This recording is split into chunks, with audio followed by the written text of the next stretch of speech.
Olá, uma ótima tarde a você. Começamos agora mais uma edição do Agricultura BR. Olá, uma boa tarde, seja muito bem-vindo. Nesta segunda-feira, dia 26 de março, você vai ver com a gente. Você vai conferir conosco como é que vem as estimativas para a produção brasileira de soja e milho.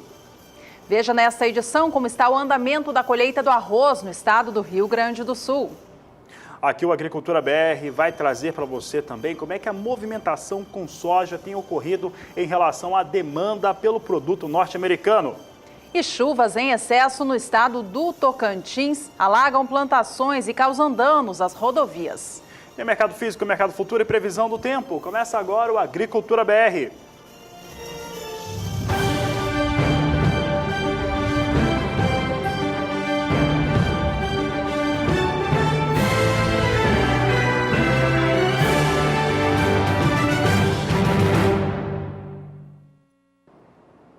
Nesta segunda-feira, 26 de março, é comemorado o Dia do Cacau. O fruto tem uma importância histórica aqui para o Brasil e teve uma participação muito importante no desenvolvimento econômico da região sul da Bahia, assim que ele foi introduzido lá no século XVII.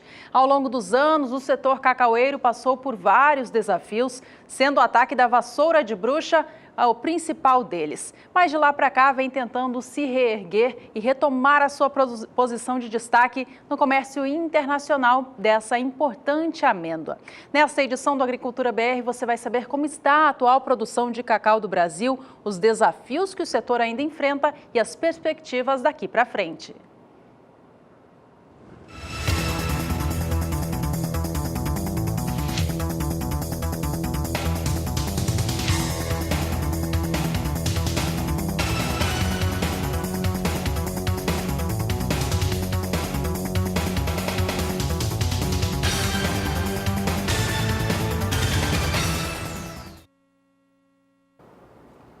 Destaque para o cenário internacional de grãos agora. O Conselho Internacional dos Grãos divulgou novas expectativas em relação ao quadro mundial de oferta e demanda da atual temporada 2017-2018.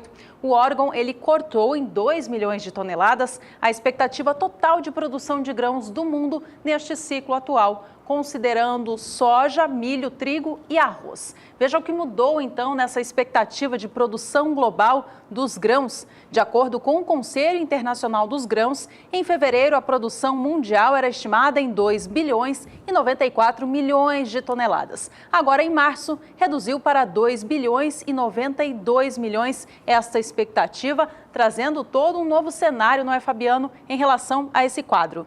Exatamente, Juliana. E olha só, o mesmo Conselho também alterou a situação de estimativa para o comércio internacional de grãos. E elevou em 1 milhão de toneladas, agora subindo para 362 milhões de toneladas a previsão de comércio. Vamos ver como é que ficou esse quadro? Ele chama atenção aqui porque fica 1 milhão de toneladas acima daquilo que foi estimado um mês antes. Em fevereiro, a estimativa do Conselho Internacional eram de 361 milhões de toneladas de comércio internacional.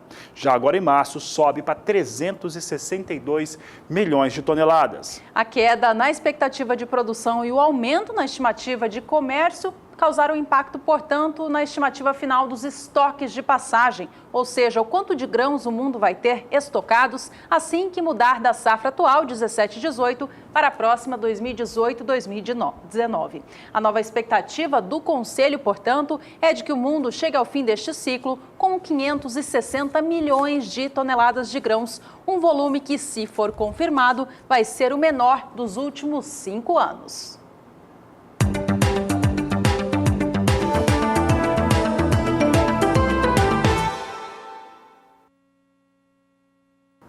E o assunto é soja no Agricultura BR. Vamos trazer agora um levantamento feito por uma importante consultoria, a França Júnior Consultoria, que fala a respeito das estimativas para a produção brasileira da oleaginosa.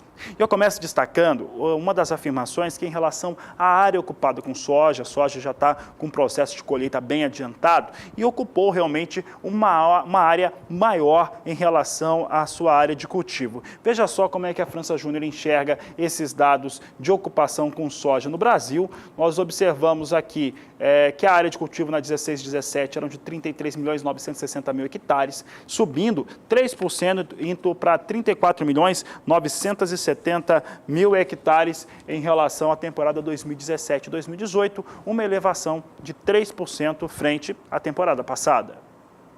De acordo com a França Júnior, o nível tecnológico das lavouras neste ciclo se mantém positivo na comparação com o ciclo passado. A expectativa de produtividade média é um pouco inferior ao da temporada passada, uma vez que no ano passado o Brasil teve um clima excepcional. Mas o nível esperado ainda é bem elevado na média Brasil.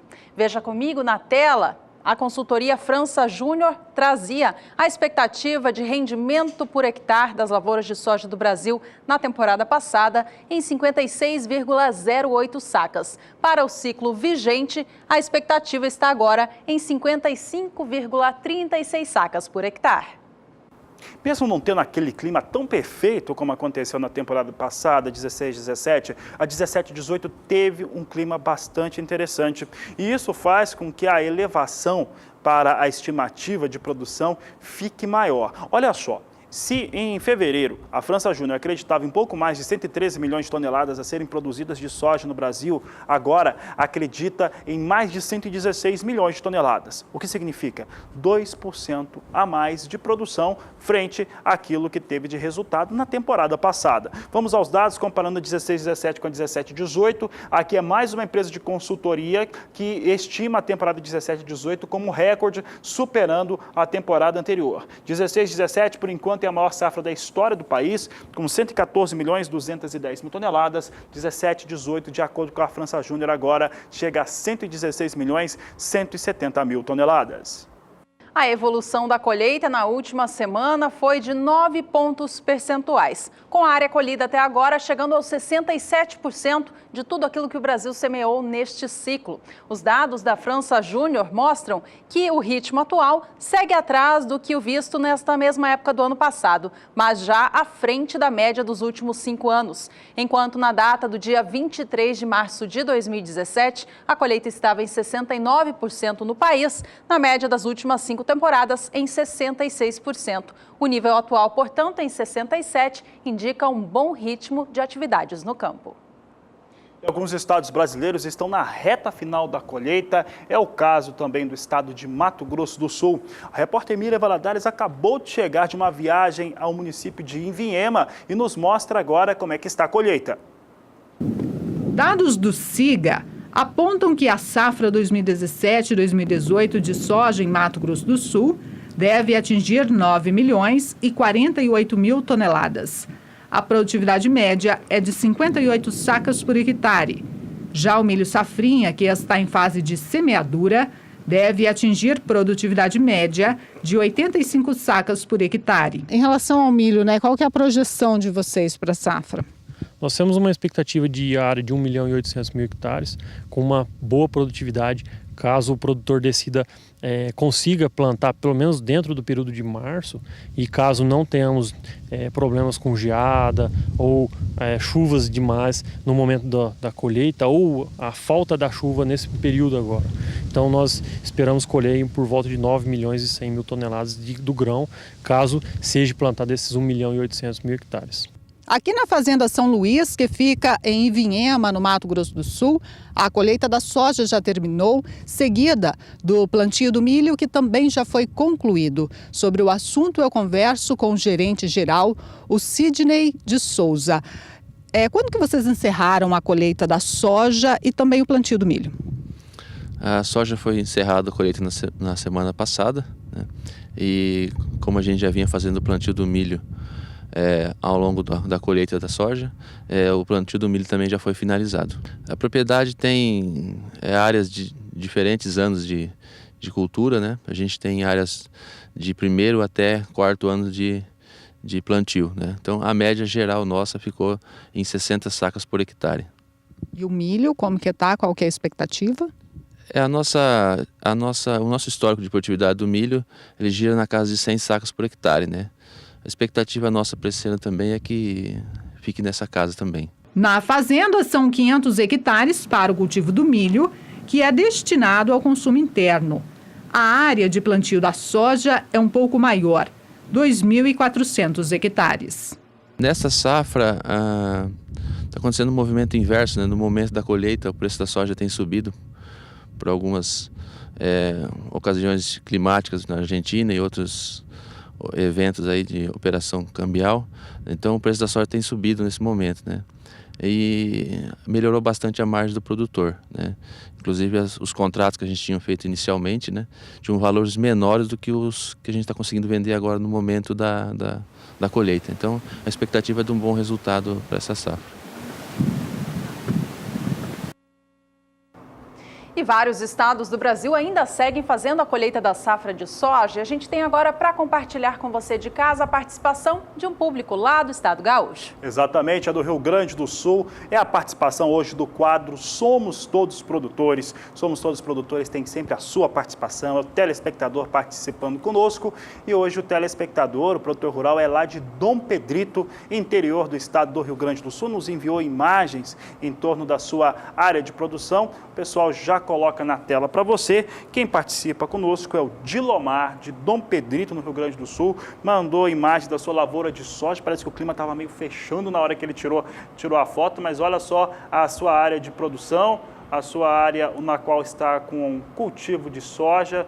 Bonitas fotos enviadas aqui para o Agricultura BR. Nós sempre agradecemos e ficamos muito contentes com a participação do telespectador. E você pode fazer como o Dilomar, participar do programa também. Envia sua foto, vídeo para o Facebook, para o Twitter do Agricultura BR ou para o nosso número de WhatsApp. É o 67996562266. Bom, Fabiano, nestes últimos dias aconteceu a primeira frente fria do ano de 2018 e chegou, é claro, primeiro lá na região sul do país. Vamos saber agora com a Juliana Rezende, da Somar Meteorologia, qual foi a intensidade dessa frente fria e como ela deve se comportar nos próximos dias. Olá, Juliana, boa tarde.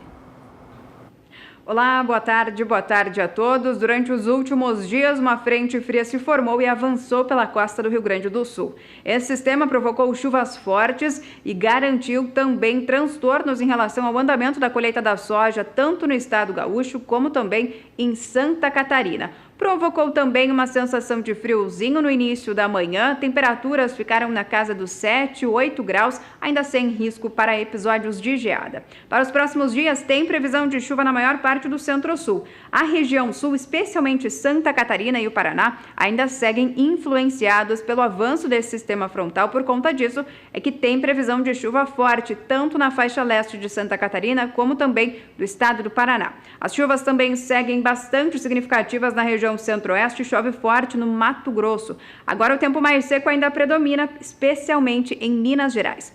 Conforme essa frente fria avança pela costa da região sul, se afasta do Rio Grande do Sul, tanto que as instabilidades já perdem intensidade no estado gaúcho. Ao longo desse período, a temperatura agora no início da manhã já não deve ficar mais tão baixa. Mínimas entre 15 e 16 graus entre Santa Catarina e o Rio Grande do Sul. No decorrer dos próximos dias, essa chuva ainda vai seguir atuando em grande parte do centro-sul. Dessa vez, esse sistema frontal ainda garante pancadas mais significativas entre São Paulo e Paraná, especialmente. No Rio Grande do Sul, o tempo mais seco volta a predominar, as instabilidades perdem bastante intensidade. E durante este período, agora as temperaturas mínimas ainda seguem na casa dos 14 e 15 graus. Então, durante os próximos dias, essas instabilidades ainda atuando em grande parte de Santa Catarina, especialmente por conta do avanço desse sistema frontal, ainda pode provocar transtornos em relação ao andamento da colheita da soja na região. Agora, em relação a riscos de geada, já está descartado porque as temperaturas sobem gradualmente ao longo dos próximos períodos. Daqui a pouco eu volto com mais informações do tempo.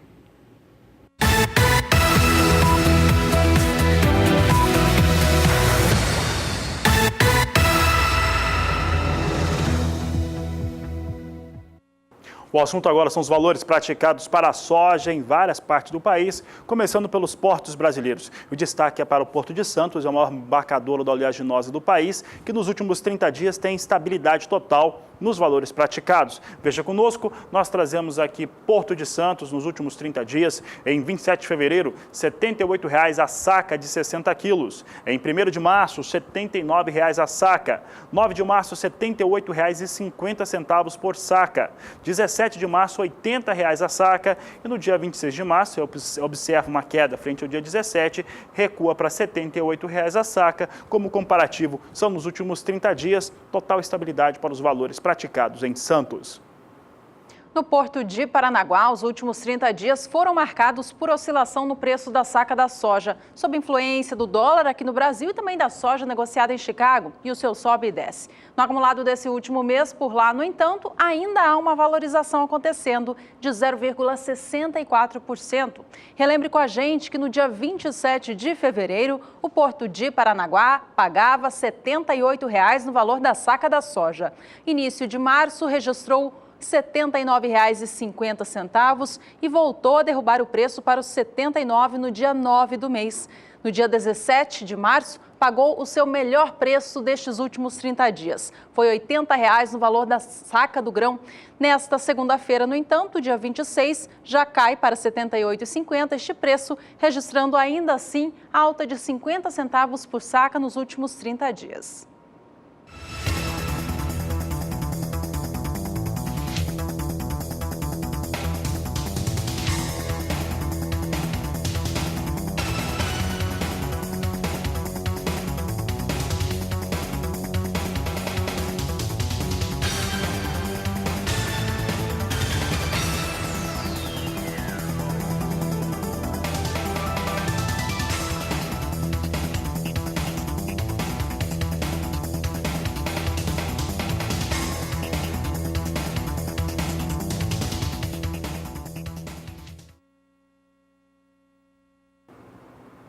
E na manhã desta segunda-feira, o Departamento de Agricultura norte-americano foi informado por exportadores privados de vendas. Vendas que foram registradas tanto para soja quanto para farelo de soja. Vamos ver como é que ficaram esses dados apresentados nesta segunda-feira. Temos aqui soja com venda de 132 mil toneladas para destino não declarado. Farelo de soja, volume de 120 mil toneladas, destino Espanha, ambos para entrega na temporada 2017-2018. Lembrando que esses dados eles são sempre importantes porque ajudam a dar uma determinação diferente para os negócios em Chicago.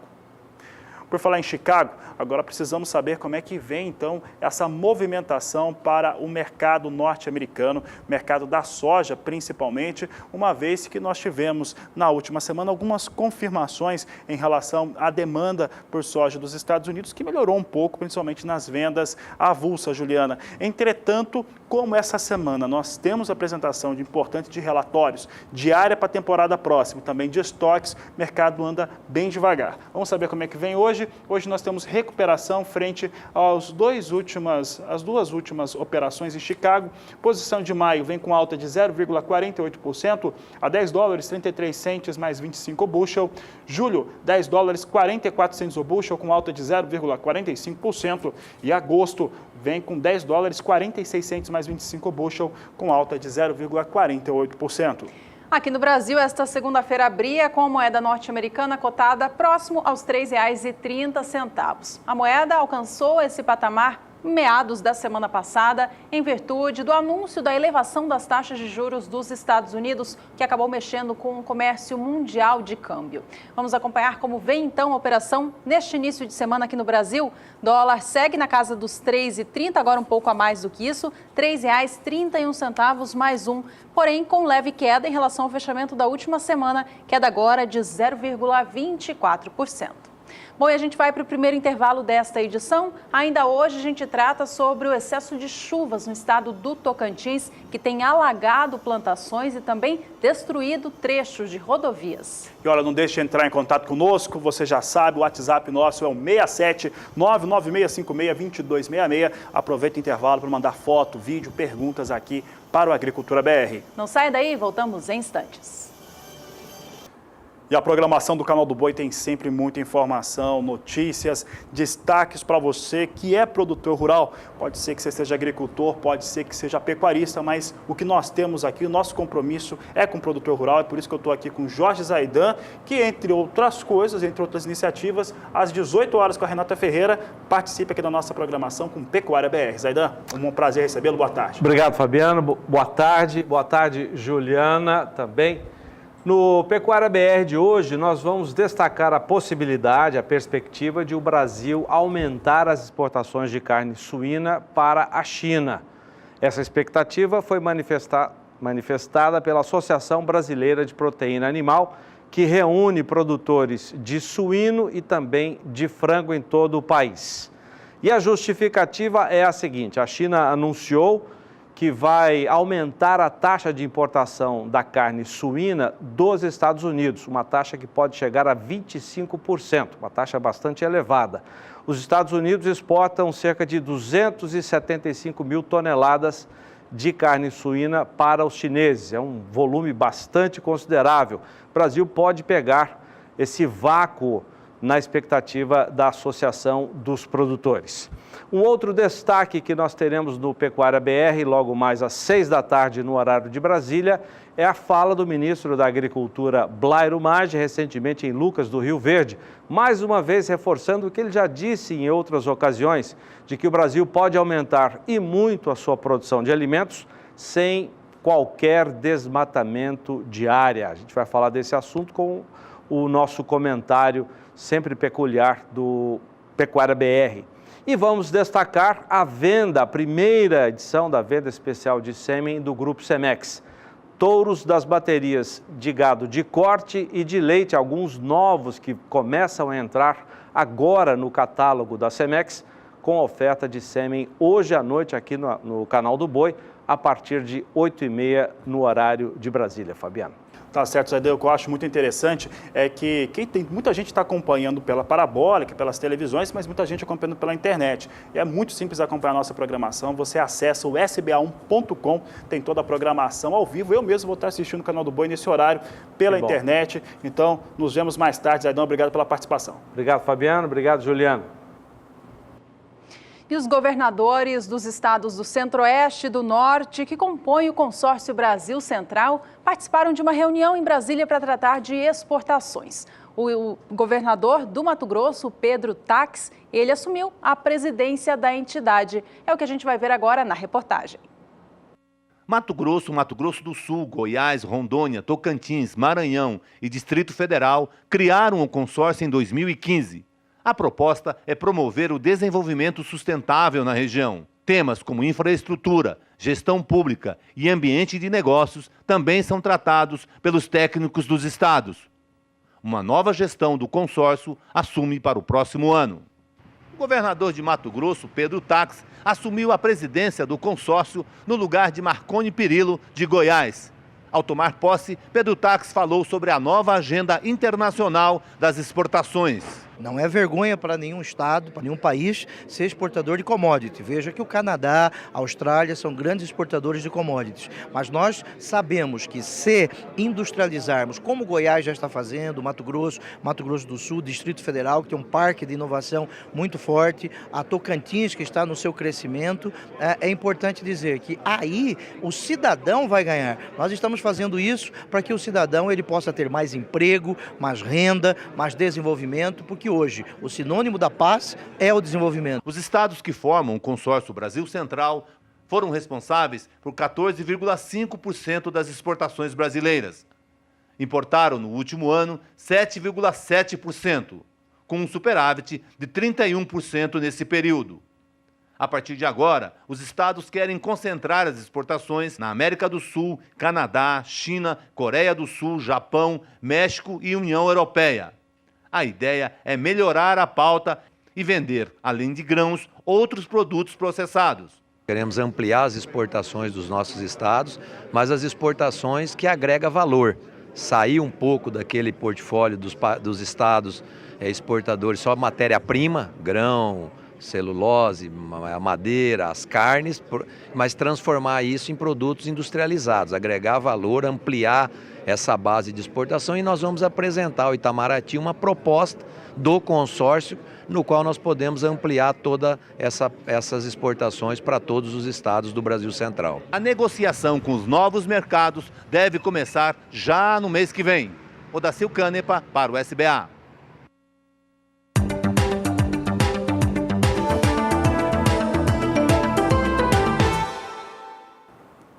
De acordo com a consultoria França Júnior, a colheita do milho ela chega a 56% da área cultivada com milho de primeira safra na temporada atual. Um avanço de 9 pontos percentuais até a última sexta-feira do dia 23 de março. De acordo com a consultoria França Júnior, esse avanço só não foi maior porque os produtores, evidentemente, dão preferência para a colheita da soja. Vamos ver como é que vem o comparativo com essa colheita com a do ano passado e a média dos últimos 5 anos. Observe que há um atraso real em relação à colheita do milho de primeira safra, chega a 56%, como eu disse, até 23 de março de 2018. No ano passado, em 23 de março de 2017, estava em 67%, a média dos últimos 5 anos é de 63%. Já em relação ao plantio do milho de segunda safra, ou também chamado de milho de inverno, as atividades estão agora na reta final. De acordo com a França Júnior Consultoria, na última semana as atividades andaram em 7 pontos percentuais, saindo de 90% da área prevista para alcançar os 97%. Nesse gráfico a gente vê que o plantio ainda está um pouquinho atrás do que o visto nesta mesma época do ano passado, quando na data 23 de março de 2017 chegava aos 99% de área plantada, mas está bem em linha com as últimas 5 temporadas, que nessa mesma época do ano chega a uma média de 97%.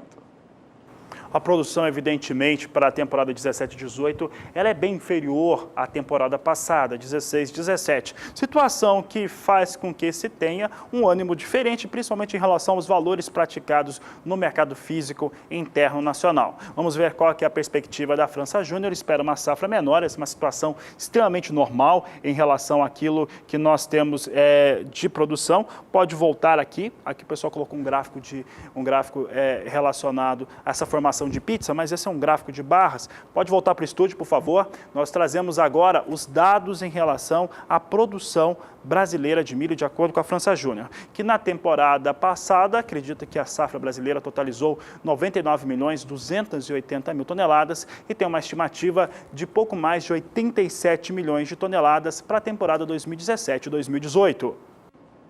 O programa destaca agora o estado da Paraíba e a sua produção de milho. O estado não é tão significante considerando a produção nacional do grão, mas é importante sim para a sua região, a região norte. Tem a maior produção de milho de primeira safra dessa região do país. Nesta temporada 2017-18, reduziu um pouco a área plantada com o cereal, mas teve ganhos em produtividade. É o que destaca a Conab em seu último relatório. A área plantada com milho de primeira safra no estado da Paraíba chegou a 166.800 hectares, uma queda de 5,7% em relação à temporada passada. Mas veja que o estado ganha 4,5% em produtividade, alcançando 54,7 sacas de 60 quilos por hectare. Com isso, a produção teve queda, mas foi amenizada por esse rendimento melhor. A produção ficou em 547.400 toneladas, queda de 1,5% em relação ao ciclo passado, mas respondendo por mais da metade da produção de milho de primeira safra da região norte do Brasil. Já em relação ao milho de segunda safra, o estado da Paraíba também reduz a área plantada e reduz aí com mais força. É o que mostra o relatório da Conab. A área destinada ao cereal de segunda safra cai em mais de 15%, chega a apenas 69 mil hectares. A produtividade média, portanto, ela mantém um número positivo em 60 sacas por hectare, indicando até uma certa melhora de 1,4%. Mas, devido a essa queda forte na área destinada à cultura, a produção cai em 14%, fechando este ciclo na expectativa da Conab em 248.400 toneladas do cereal.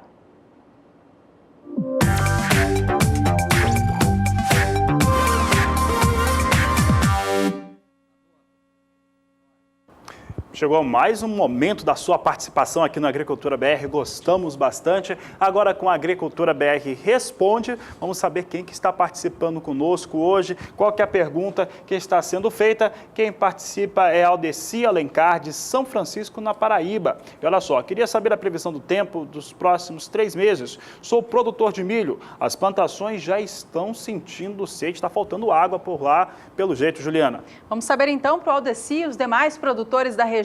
Quem fala a respeito é a Juliana Rezende. Respondendo à dúvida do telespectador Aldeci, da região de São Francisco, no estado da Paraíba, que quer saber como é que fica o tempo agora ao longo dos próximos dias. Bom, a disponibilidade hídrica do solo na Paraíba ainda segue um pouco mais baixa. Isso porque as últimas chuvas aqui na faixa leste ainda seguiram de maneira mais fracas e também com baixo potencial para conseguir aumentar a disponibilidade hídrica do solo. Para os próximos dias, tem previsão de chuva. Dessa vez, as áreas de instabilidades acabam ficando concentradas nas áreas mais ao norte da região. E a Paraíba também segue influenciada por conta dessas instabilidades. E tem previsão de chuva bastante significativa, acumulados na Paraíba, que ficam em torno de 30 milímetros na maior parte do estado. Isso até pelo menos o dia 31 de março. Agora, a partir do começo do mês de abril, as instabilidades agora no estado da Paraíba perdem um pouquinho mais de intensidade. O volume de água ainda pode alcançar em torno de 30 milímetros, mas dessa vez de maneira mais pontual. De maneira geral, o volume de água, especialmente na faixa oeste da Paraíba, agora fica em torno de 15 milímetros. No decorrer do terceiro e último período, até pelo menos o dia 10 de abril, tem previsão de chuva mais significativa, principalmente no interior da Paraíba. Dessa vez, então, na faixa leste, as instabilidades devem persistir de maneira mais fraca e também com baixo volume de água. Daqui a pouco eu volto com mais informações do tempo. Aí você pode participar também do programa, mandando perguntas, foto, vídeo. É simples, é só você enviar para o nosso e-mail, para o nosso Twitter, para o Facebook, principalmente pelo WhatsApp, que é a ferramenta preferida dos telespectadores, pelo menos por parte deles. Então você pode mandar pergunta, foto ou vídeo para o 679-9656-2266. A gente agradece aqui a Aldeci pela participação. Um abraço a todos por aí. Este foi o Agricultura BR Responde.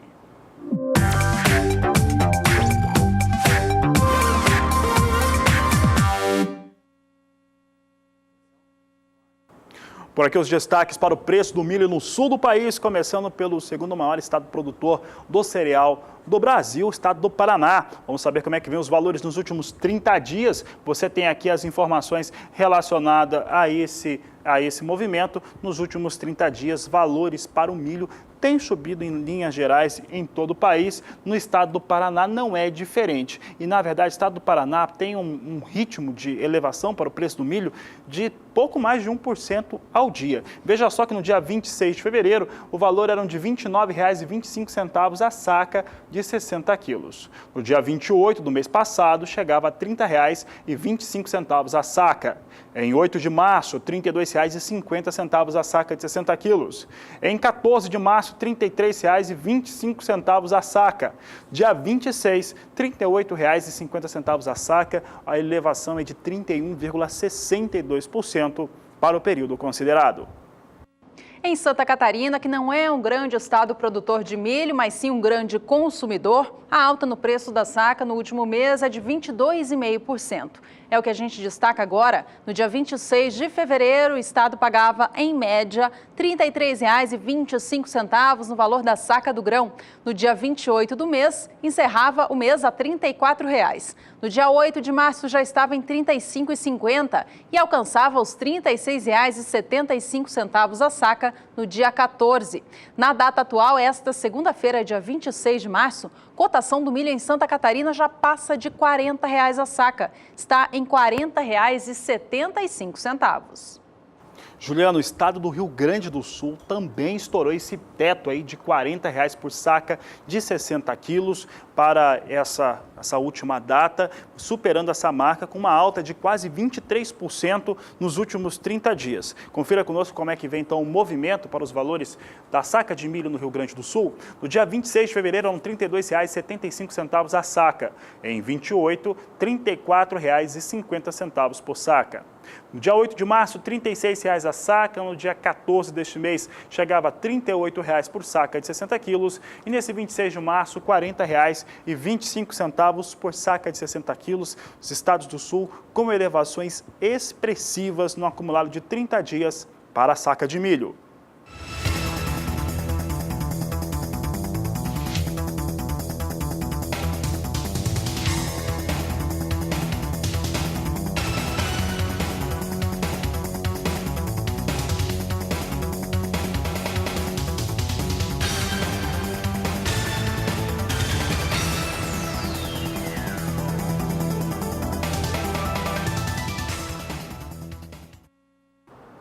De olho agora no cenário internacional do milho, a gente confere como que o milho negociado na Bolsa de Chicago opera neste início de semana. Lembrando que lá é a referência internacional para essa commodity.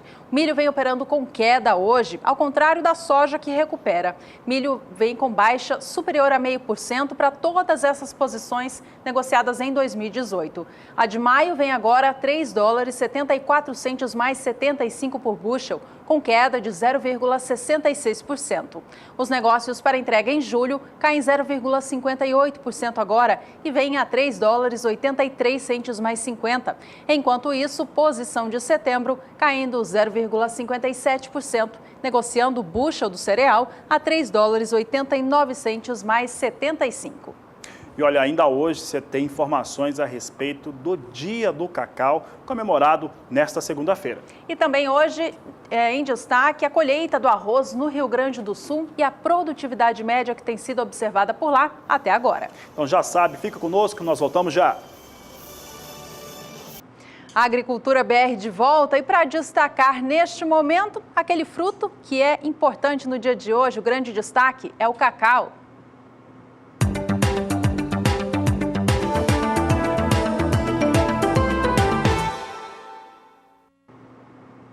Nesta segunda-feira, 26 de março, é comemorado o Dia do Cacau. A cultura tem uma importância histórica aqui no Brasil e econômica também, assim na fase da colonização. Ela, que foi originária das regiões tropicais da América Central, chegou ao Brasil oficialmente em 1679 e se adaptou perfeitamente ao clima e solos do sul da Bahia, trazendo muita prosperidade para a cidade de Ilhéus e região. O setor enfrentou um período muito duro durante a década de 90, com a infestação da doença vassoura de bruxa nas plantações, mas desde então trabalha para se reerguer desta devastação e retomar a sua posição de destaque no cenário internacional da amêndoa. Recentemente, o setor produtivo do cacau aqui no Brasil tem trabalhado em uma pauta muito importante, a elevação da porcentagem do cacau na fabricação do chocolate. Significa o seguinte, atualmente, a utilização de cacau na formação, na industrialização de chocolate no Brasil, ela corresponde a 25%. Esse projeto, ele prevê subir para 35%, uma medida que já acontece em outros países que industrializam o produto, que fica entre 32% e 35%. Vamos ver no quadro como é que seria essa alteração agora em relação à participação do cacau sobre o chocolate, a industrialização de chocolate. Veja só que esse projeto de lei, o 93/2015, ele muda dos atuais 25% para 35%, o que significa uma utilização maior de cacau e, claro, de uma qualidade melhor também para o consumidor. Essa proposta do projeto de lei é apoiado por todo o setor produtivo, uma vez que não vai só benéfico para o bolso do produtor, mas também para a sociedade como um todo, através da geração de empregos e também da garantia de uma melhor saúde, uma vez que quanto mais cacau se tem no chocolate, mais nutritivo e mais saudável é ele. Uma situação que tem sido comentada também pelo setor produtivo é que para atingir essa qualidade melhor e uma produção maior de cacau no Brasil, o setor ainda precisa desbravar alguns desafios, né? Como a tecnologia para a industrialização do cacau, crédito rural e outros entraves que ainda existem no setor. Bom, e para tratar sobre tudo isso, o Agricultura BR conversou com o analista de mercado de cacau, o Adilson Reis, que falou a respeito como está a atual safra no Brasil, preços de mercado e todos esses desafios aí para frente. É o que a gente vai acompanhar na entrevista de hoje.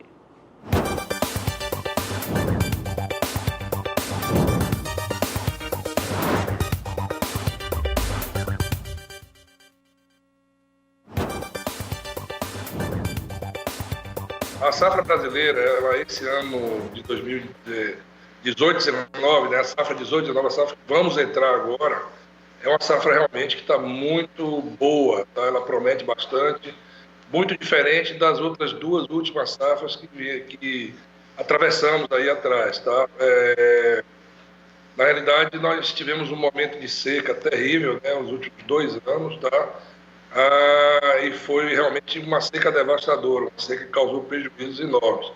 Para se ter ideia, o Brasil produzia em torno de 209 mil toneladas, e ela recuou, essa produção voltou pelos efeitos da seca a próximo de 135 mil, 140 mil toneladas. Tá?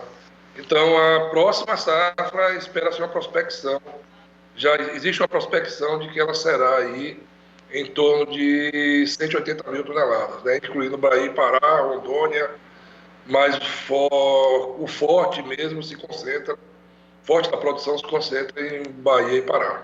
Esse ano um cenário completamente diferente, as chuvas caíram em grande intensidade e assim, na hora certíssima, a gente está vendo um tempo para cacau aqui, realmente como há muito tempo a gente não vê, tá? E isso projeta uma produção muito interessante para esse ano agora, né? Pode até surpreender, a gente pode ter um número até muito maior do que o que a gente pensava. Isso também para o Pará. O Pará também está muito regular. Algumas regiões estiveram um pouco mais secas, mas só terminou fazendo bem pelo volume de chuvas que tinha caído no mês de janeiro, por aí. Tá? Em dezembro e janeiro choveu bastante, armazenou muita água no solo e hoje a frutificação está muito legal por lá. O mercado também, né, me surpreendeu bastante, né, porque a gente vinha de um período onde Nova York tinha uma estabilidade, caiu bastante. Em 2016 ela chegou no nível, talvez no nível que estaria como hoje, em torno de $2.500 uma tonelada, tá, mas caiu bastante, voltou a 1.700, foi onde ele trabalhou na média entre 1.700 e 900 todo o período de 2017. Agora, no final, houve uma seca na África. Por exemplo, a África, 72% do cacau do mundo está concentrado na África. Então, são 4 países praticamente, Gana, Camarões, Costa do Marfim e Nigéria, tá? São os 4 grandes produtores. E houve uma seca agora na África, uma seca também de grandes proporções, né? E isso refletiu imediatamente na bolsa, nas bolsas, né? E houve realmente uma subida bacana do mercado agora. O mercado chegou a $2.500, 2.570, está se mantendo nesse nível ainda. E outro fato interessante também é o fator interno. Como a safra 2017-18, essa safra que está se encerrando agora, foi uma safra que gerou um déficit grande também para as indústrias locais, ou seja, as indústrias locais elas processam em torno de 240 mil toneladas, 230, 240 mil toneladas, tá? Esse ano a gente teve uma safra com uma quebra de mais ou menos 100 mil toneladas a menos do que elas precisam, tá? Elas, mesmo importando cacau, elas estão pagando um prêmio, um ágio interno muito elevado, um ágio recorde até de mais de $500 sobre Nova York, a Bolsa de Nova York. Então, isso também contribuiu bastante para que os preços melhorassem bastante nesse momento. E nós saímos, para se ter uma ideia, de janeiro para cá, nós tivemos uma elevação de mais de 30% no preço do cacau. É muito bom esse produtor animado nesse momento. O Brasil ele é importador por natureza, porque nós não somos autossuficientes, tá? Como eu falei há pouco, a indústria local ela tem uma capacidade de processamento maior do que o que a gente produz, tá? Então, assim, ele é meramente, ele é um país exportador também, importador, perdão. Bom, então, a Costa do Marfim era o principal fornecedor desse cacau ao Brasil. Num determinado momento foram detectados presença de insetos no cacau, algumas coisas assim, em análises primárias ainda, que eram feitas antes até de ter mudado a legislação para o que está agora, tá? E ela foi eliminada como fornecedora, tá? Então, Gana passou a ser praticamente o único fornecedor Brasil, né? Você tem cacau do Equador, nos países da América Latina que também, mas também por questões fitossanitárias não entra, esse cacau não vem para cá, também não pode entrar. Então, assim, Gana passou a ser o único fornecedor. Isso dificultou bastante para as indústrias, tá? Ela caiu na mão de um fornecedor só, o cacau em Gana ele é todo controlado pelo governo, pela Cocobor, que é um órgão do governo lá. E essa briga tem sido constante das indústrias para que se possa trazer cacau da Costa do Marfim para cá. Agora, há poucos dias, né, saiu uma normativa, né, mudou todo o procedimento de descarregamento desse cacau no porto aqui de Ilhéus. Esse cacau chega pelo porto de Ilhéus aqui. E é um procedimento muito mais rigoroso do que vinha sendo executado anteriormente. Tá? Hoje você tem que tirar o cacau do navio, colocar o cacau no porto, deixar fazer uma quarentena. Antes esse cacau saía do navio diretamente para os armazéns das indústrias. Tá? Agora não. Ele desce, ele fica na quarentena e é feita uma análise muito mais detalhada, muito mais apurada.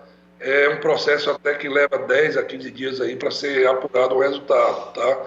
Então, assim, diante disso, eu acho que gera, essa normativa, ela gerou uma segurança muito grande hoje, para que seja feita hoje importação de qualquer lugar, talvez não só de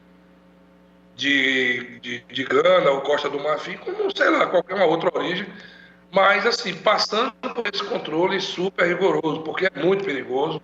A gente sabe que existe um risco tremendo dessas importações. Existem pragas e doenças lá fora que não tem aqui ainda, e esse mal pode chegar até nós, e aí será muito complicado para a gente, que já a coisa que já não anda muito bem em função da vassoura de bruxa que nós temos aí, né, que entra ano, e outras pragas devastadoras chegando também, aí isso complica bastante.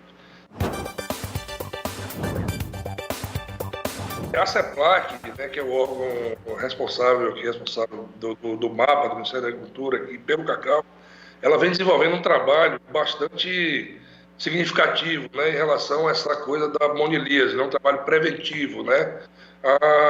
Eles estão colocando isso com frequência, mostrando. E, na realidade, a monilíase ela existe há muito tempo nesse país aí, no Peru, na Bolívia, mas até no Equador também, mas felizmente aqui a gente não teve contato com ela ainda, e realmente é uma doença terrível, tá? Mas, assim, para quem passou pela vassoura de bruxa, como nós passamos ainda e conhecemos, né? Hoje o produtor ele tem muito mais receio, né? Muito mais receio da entrada de uma doença dessa, e ele está muito mais atento também. Então, isso deixa também assim, a gente um pouco mais confortável em relação a isso.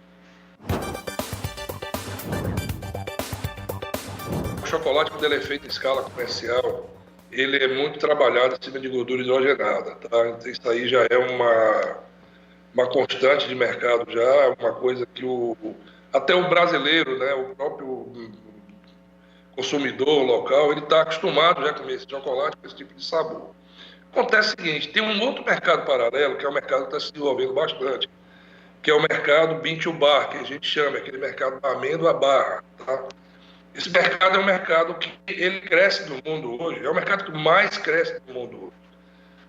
E hoje, na realidade, todo mundo quer conviver com o quê? Com alimentos saudáveis, menos açúcar, né? Essa coisa toda de que você precisa realmente adquirir e ingerir alimentos que tenham realmente um teor de substâncias saudáveis, tá? Um teor elevado de substâncias saudáveis. E assim é a gordura do cacau. A gente sabe que o cacau, a manteiga do cacau, quando você come um chocolate integral de manteiga do cacau, ele não te faz mal nenhum, tá? Ele não tem problema nenhum, porque a manteiga integral do cacau, ela é muito, mas muito saudável mesmo, tá?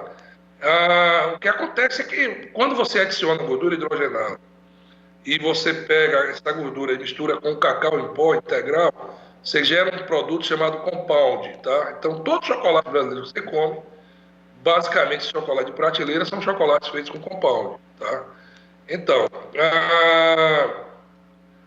esse movimento é um movimento que cresce bastante. Então, nada como um momento de Páscoa, né, agora como esse, para que se se traga esse assunto à tona e se leve, porque realmente quanto mais gordura de cacau você tem, a gordura natural do cacau, você tem no chocolate, você oferece um produto muito mais saudável, muito mais,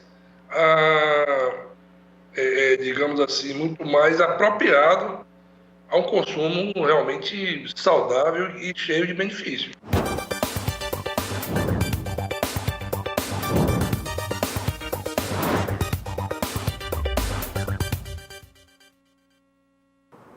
Vamos saber então como é que fica a previsão do tempo para as áreas produtoras de cacau no país com Juliana Rezende.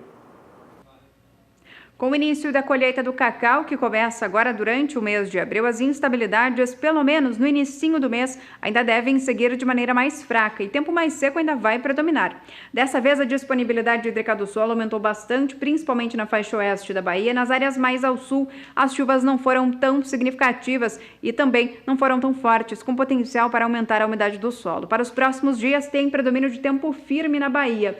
No oeste, as instabilidades não devem atuar. Na faixa leste, até tem previsão de chuva por conta dos ventos úmidos que sopram do mar contra a costa, mas são pancadas de fraca intensidade, tanto que o volume é baixo e não passa de 15 milímetros na faixa leste da Bahia. No decorrer da segunda semana, entre os dias 1 e 5 de abril, as instabilidades ainda atuam de maneira mais fraca na Bahia.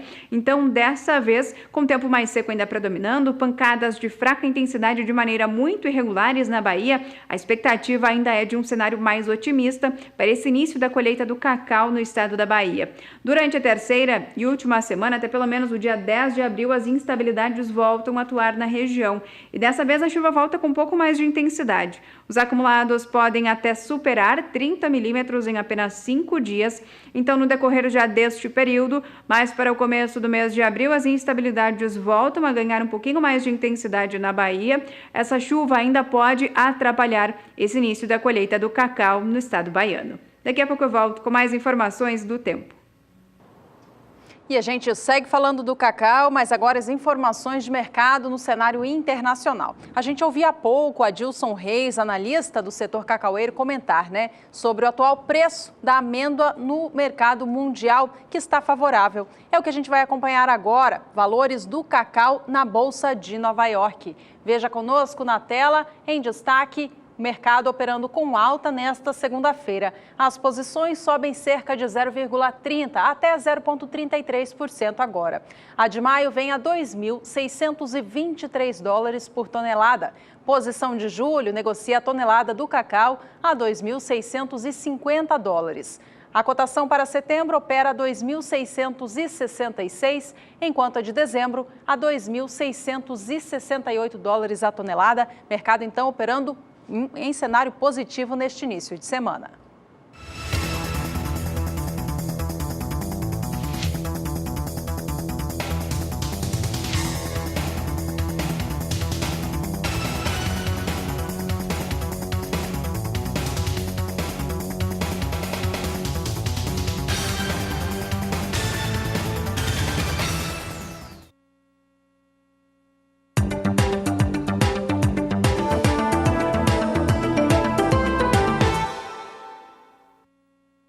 O assunto agora é café. Na última sexta-feira, o preço da saca de 60 quilos do café arábica registrou forte queda no estado de São Paulo. O CPE apurou os valores e viu que o preço chegou aos R$ 424,28. Veja como a queda foi forte em relação ao dia anterior, quinta-feira, dia 22 de março.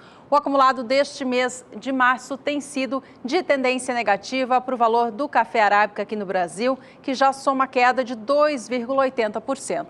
A queda está atrelada totalmente aos valores negociados no cenário internacional, Bolsa de Nova York, que por sua vez toma como base o andamento da safra no Brasil como referência, já que o nosso país é o maior produtor do grão no mundo.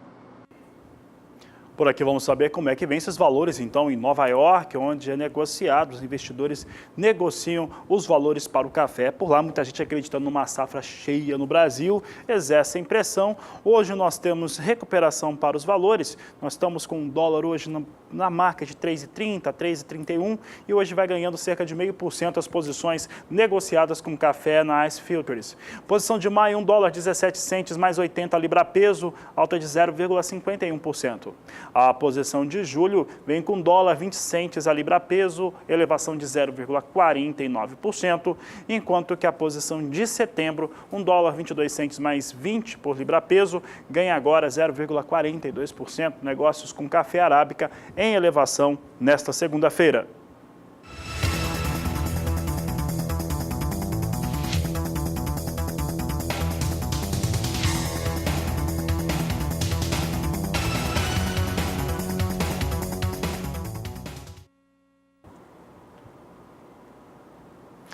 E olha, uma notícia interessante em relação ao café solúvel no Brasil. Isso porque um projeto que envolve as instituições que trabalham pelo café no país, inclusive a Agência de Desenvolvimento, ela quer fazer com que se tenha uma situação mais efetiva para os embarques brasileiros de café solúvel. Isso seria uma garantia para fazer com que o país consiga ter um melhor desempenho nas suas exportações. Brasil que tem até uma boa situação, é o que lidera os embarques de café solúvel, também de café verde em todo o mundo.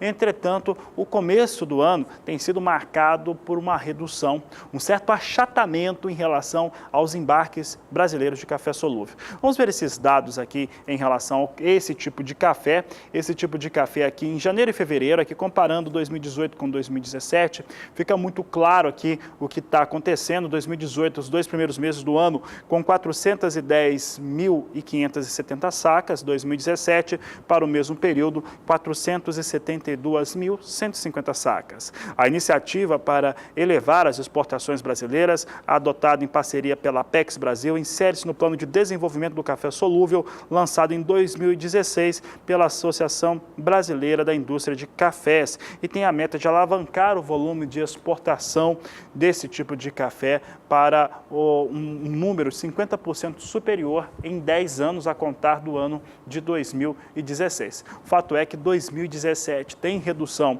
em relação aos embarques, não só de café solúvel, mas de todos os cafés, e 2018 também.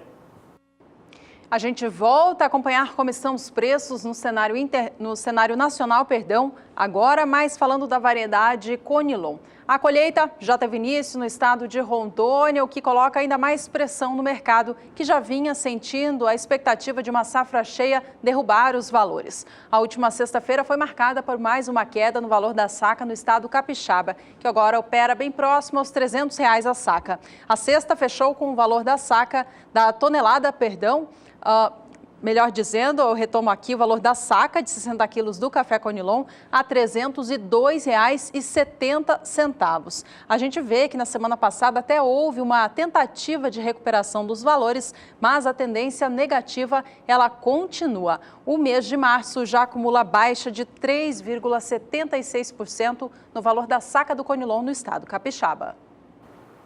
A referência para os valores do Conilon, que vai passando por essa pressão negativa forte, ameaçando perder esse piso de R$300 a saca, ela também acaba acompanhando o cenário internacional. Não é apenas a colheita no Brasil que vai se andando em alguns estados, principalmente Rondônia, que surtem esse efeito. A expectativa de safra também cheia nessa colheita de 2018 por parte de produtores asiáticos, em especial no Vietnã, também ajudam a manter os valores pressionados no cenário externo. Vamos ver como é que vem a situação para o café robusto negociado na Bolsa de Londres. Nós já temos posições aqui, inclusive perdendo ou ameaçando perder o piso de $1.700 por tonelada. Aqui tem uma situação interessante, vou pedir para voltar aqui um pouco para o estúdio, porque nós estávamos trabalhando com café robusta, isso está acompanhando a Agricultura BR já há várias semanas, já tem pelo menos uns 60, 65 dias, que você tem um piso de $1.700 e um teto de 1.800. Toda vez que estava chegando a 1.800,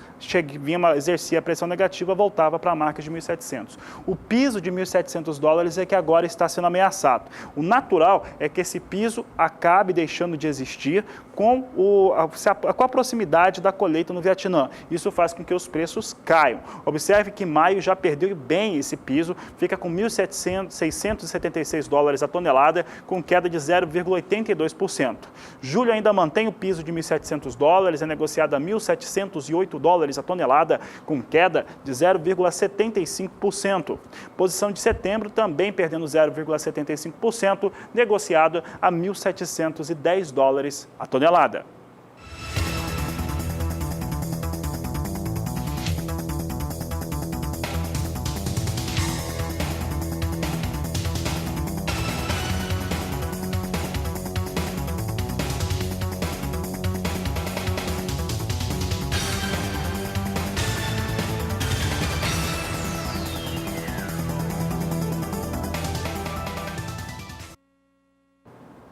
Veja ainda nesta edição os estragos que o excesso de chuvas no Tocantins tem causado, tanto nas plantações quanto nas rodovias.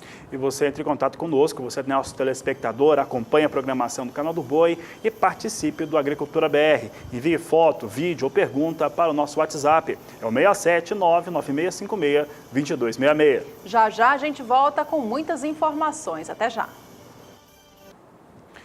E a Confederação Nacional da Agricultura e Pecuária, a CNA, apresentou uma série de propostas em relação ao Plano Agrícola Pecuário 2018-2019, o Plano Safra. Entre aquilo que foi apresentado, ela tem um documento que fala a respeito daquilo que deve ocorrer, o que a entidade propõe em relação à disposição de recursos para seguro rural, em relação ao recurso utilizado para custeio e, principalmente, um fator muito importante, em relação à taxa de juros do plano, que deve acompanhar aquilo que acontece com a taxa básica brasileira de juros, que é a taxa Selic. Vamos ver na tela que fica mais simples para entender essa proposta da CNA. Particularmente, a Agricultura BR achou bastante interessante. Da seguinte maneira funciona. Propostas da CNA para esse Plano Agrícola Pecuário 2018. Primeira questão, elaboração do plano. A entidade defende R$1 bilhão e 200 milhões de reais em recursos para o Programa de Subvenção ao Prêmio de Seguro Rural. 2 bilhões e 500 milhões de reais para a finalidade de comercialização. Além da redução das taxas de juros, acompanhando a queda da Selic e da inflação e também reajustes de preços mínimos, essa é a proposta da CNA para o Plano Safra 18-19. Entre outras demandas, a entidade também pede e defende a criação de uma proposta específica para o Nordeste, que contemple um programa de convivência com a seca, que contenha medidas, por exemplo, de seguro para a produção de silagem e também traga alternativas para o produtor em caso de corte de outorga de água em períodos de crise hídrica. A CNA também defendeu a ampliação e melhores condições para os programas de construção e de armazenamento, de setores de armazenagem, para o programa ABC, Agricultura de Baixa Emissão de Carbono, e também citou o Inovagro, aquele de inovação para a agropecuária, como uma maneira de fazer com que o país tenha melhores desenvolvimentos e condição, tanto na área de logística, sustentabilidade e também de inovação tecnológica no campo. O Instituto Algodão Social realiza neste ano a 4ª edição do programa Semeando o Bem. Quem traz os detalhes para a gente é Valdir Pacheco. Os cotonicultores mato-grossenses são referência em produção sustentável com responsabilidade social. E para dar maior visibilidade às iniciativas que beneficiam colaboradores e seus familiares e comunidade em torno das unidades produtoras, o Instituto Algodão Social, IAS, realiza em 2018 a 4ª edição do prêmio Semeando o Bem. As inscrições poderão ser feitas a partir do próximo dia 16 de abril. Na edição anterior, Semeando o Bem, 51 projetos foram inscritos, contemplando ações em 8 categorias: saúde, educação, meio ambiente, esporte e lazer, cultura, filantropia e segurança alimentar, e ações diferenciadas. Iniciativas variadas que vão da instalação de um cinema na fazenda à estruturação de outros tipos de áreas de lazer e recreação para colaboradores e seus familiares, passando por cuidados com a saúde e a alimentação dos trabalhadores, o incentivo ao estudo e projeto visando a correta destinação de resíduos foram alguns dos destaques durante a entrega dos prêmios em dezembro de 2016. Em 2018, novamente, a solenidade de premiação coincidirá com a posse da nova diretoria da Associação Mato Grossense dos Produtores de Algodão, AMPA, gestão 2019-20. E a inscrição dos projetos poderão ser feitas até o dia 15 de agosto, de acordo com o regulamento disponibilizado no site do IAS, algodãosocial.com.br. Podem participar do Prêmio Semeando Bem empreendedores rurais, pessoas físicas e jurídicas associados à AMPA. Valdir Pacheco, para o SBA, Sistema Brasileiro do Agronegócio.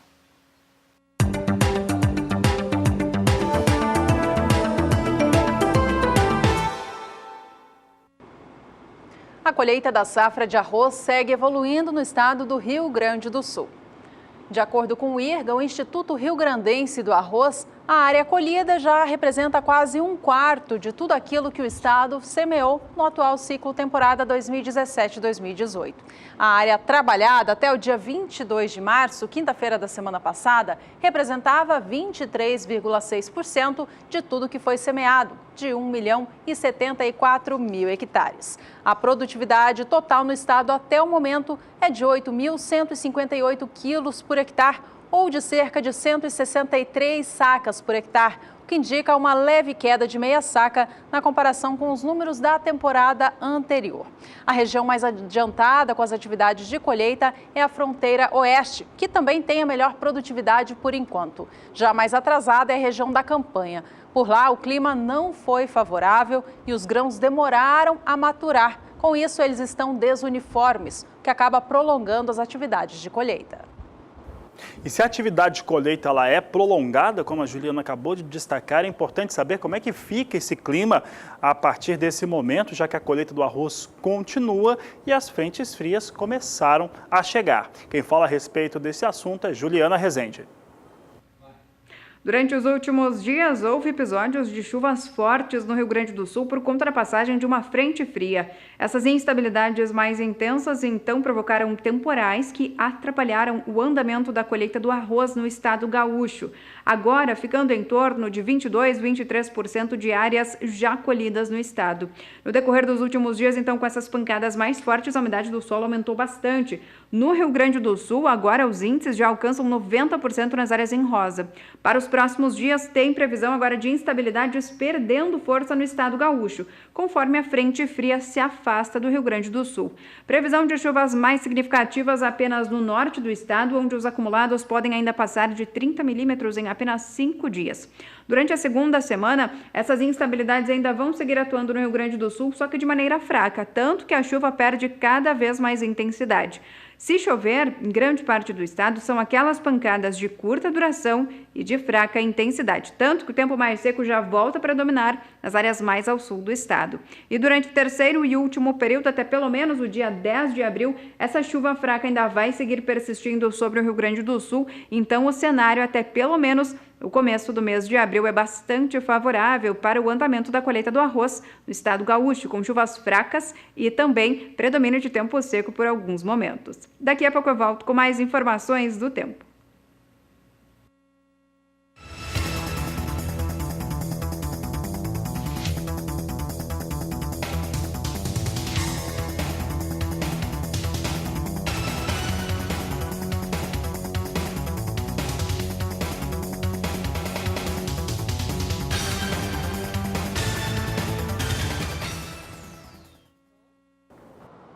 O Ministério da Agricultura estabeleceu novos parâmetros analíticos e sensoriais nos padrões dos vinhos, uvas e outros derivados da fruta. A repórter Kylie Rodrigues tem as informações.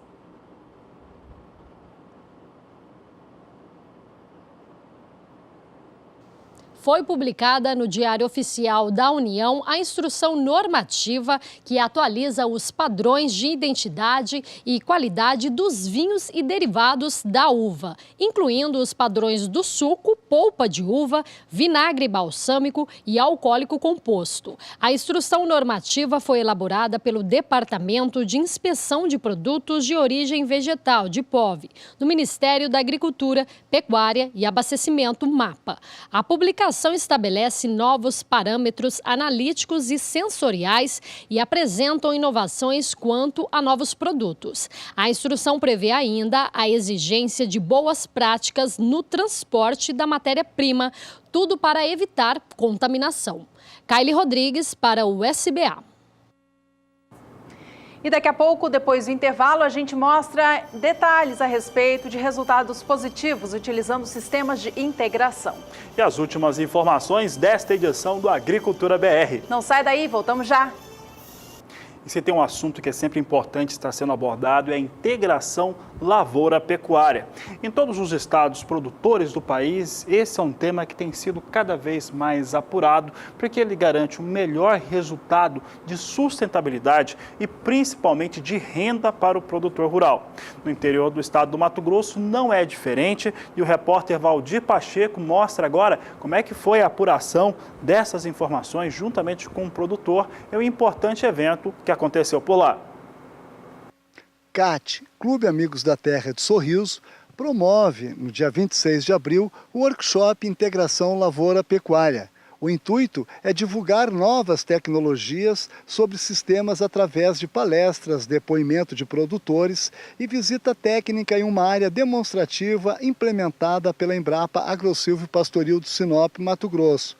A integração lavoura-pecuária oferece um leque de possibilidades e alternativas para aumentar a eficiência e a rentabilidade no campo. O evento será realizado na Fazenda Santa Maria da Amazônia, localizada na rodovia MT 242, quilômetro 24, sentido Ipiranga do Norte, em Sorriso. O workshop conta com a parceria do Sindicato Rural de Sorriso e apoio técnico da Embrapa Agrosilvio Pastoril de Sinop. Valdir Pacheco para o SBA, Sistema Brasileiro do Agronegócio.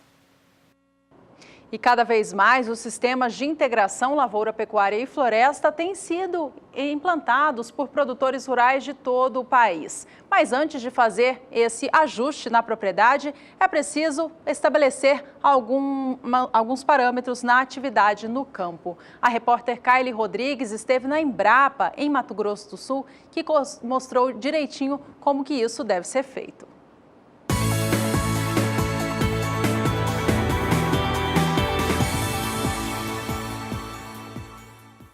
A área foi implantada em 2008, com o intuito de recuperar a pastagem que estava degradada.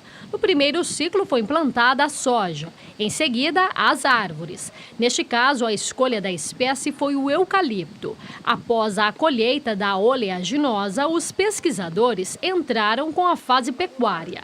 A perspectiva do projeto são ciclos de 4 anos, sendo o primeiro com soja e os outros 3 com pecuária, seguindo o período de 12 anos, onde as árvores serão cortadas. Antes da soja entrar no sistema, houve toda uma preparação da área, que foi a desrama e o desbaste das árvores. O desbaste consiste na retirada de algumas árvores do sistema. A retirada melhora o desenvolvimento das árvores que restaram, afinal serão elas as comercializadas no futuro. Com espaço maior, a entrada de iluminação entre as fileiras. Dessa forma, há maior produção de soja.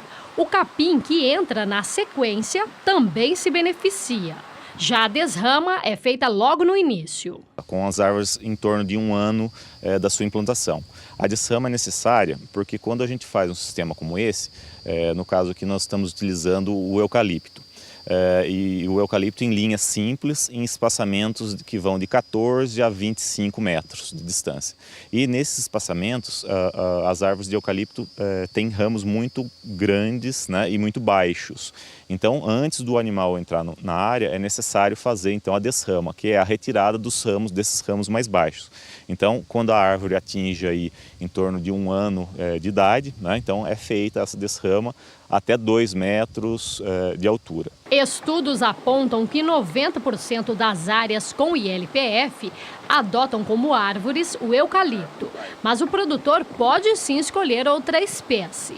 Na área da Embrapa, a expectativa da colheita é positiva.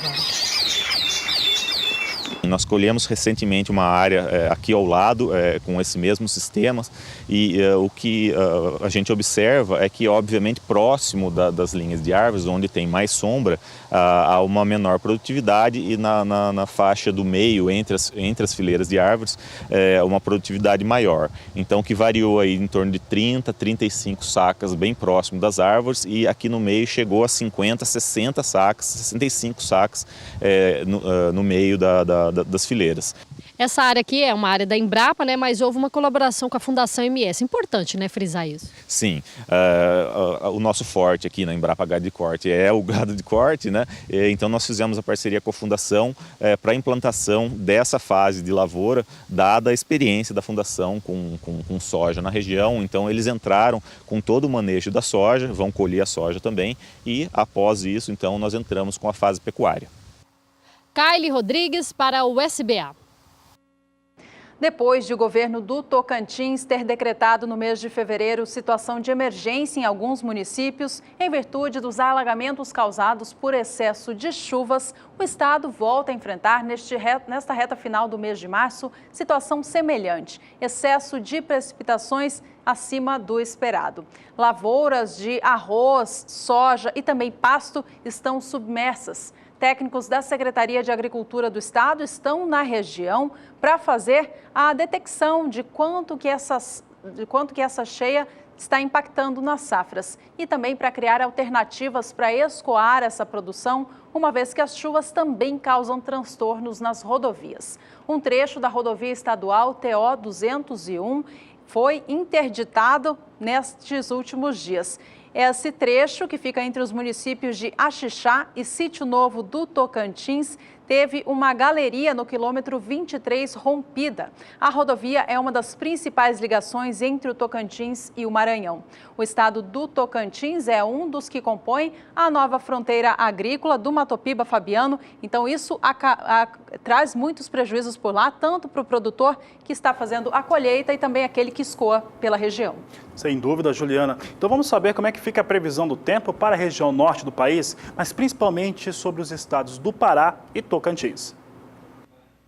As chuvas mais fortes concentradas nas áreas mais ao norte do Brasil vêm prejudicando o escoamento de grãos.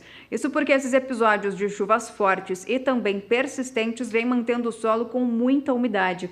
Os índices agora passam de 90% nas áreas em rosa e alcançam até 100% nas áreas mais claras do mapa. Então é esse excesso de umidade que prejudica especialmente o escoamento de grãos nessa região. Para os próximos dias tem previsão de chuva, as pancadas seguem fortes e de maneira muito abrangentes. São instabilidades tropicais que são influenciadas tanto pelo calor como também pela umidade do ar mais elevada. O risco é para volume mais elevado, podendo ficar em torno até de 70 milímetros na maior parte da região até o final de março. Agora, o começo do mês de abril ainda vai seguir com chuvas intensas. Dessa vez, as chuvas mais significativas acontecem entre o Amazonas e o Pará e a chuva ganha cada vez mais intensidade. Em um curto período de tempo, o volume de água pode até superar 100 milímetros e alcançar até 130 milímetros nas áreas mais escuras do mapa até o dia 5 de abril. Já durante o terceiro e último período, até o dia 10 de abril, tem risco ainda para chuva forte entre o Amazonas, Pará também. Nesses dois estados é onde as instabilidades vão ficar muito concentradas até o começo do mês de abril e vão seguir de maneira intensa. O volume de água, então, segue bastante elevado até especialmente o começo do mês de abril. Então, o escoamento dos grãos ainda podem ser prejudicados por conta de instabilidades intensas, com forte intensidade e persistentes na região norte, que seguem mantendo o solo com muita umidade, prejudicando especialmente o escoamento de grãos na região. Hoje eu encerro por aqui a minha participação. Até mais. E por aqui o Agricultura BR, trazendo as informações finais desta edição, mostra agora como é que vem os negócios com soja na Bolsa de Chicago. Vamos saber como é que vem a operação nesse momento. Continua em recuperação, em elevação, mas menor do que na abertura do programa. Posição de maio negociada $10,31 o bushel, com alta de 0,26%. Posição de julho, $10,41, mais 50 por bushel, alta de 0,21%. E agosto, $10,44, mais 25 por bushel, com elevação de 0,28%. Por fim, vamos acompanhar o dólar aqui no Brasil, que tanto influencia nos negócios com o agro. Há pouco ele vinha em R$ 3,31, agora opera abaixo disso, já caindo 0,45% em relação ao fechamento da última sexta. E vem negociado agora no Brasil a R$ 3,30, mais 4. Com essa informação, a gente encerra aqui a segunda edição do programa desta segunda-feira. Obrigada pela companhia e a gente se vê em breve. Este é o Agricultura BR. A inteligência e a transparência do agronegócio sempre com você. A todos uma ótima tarde e até mais.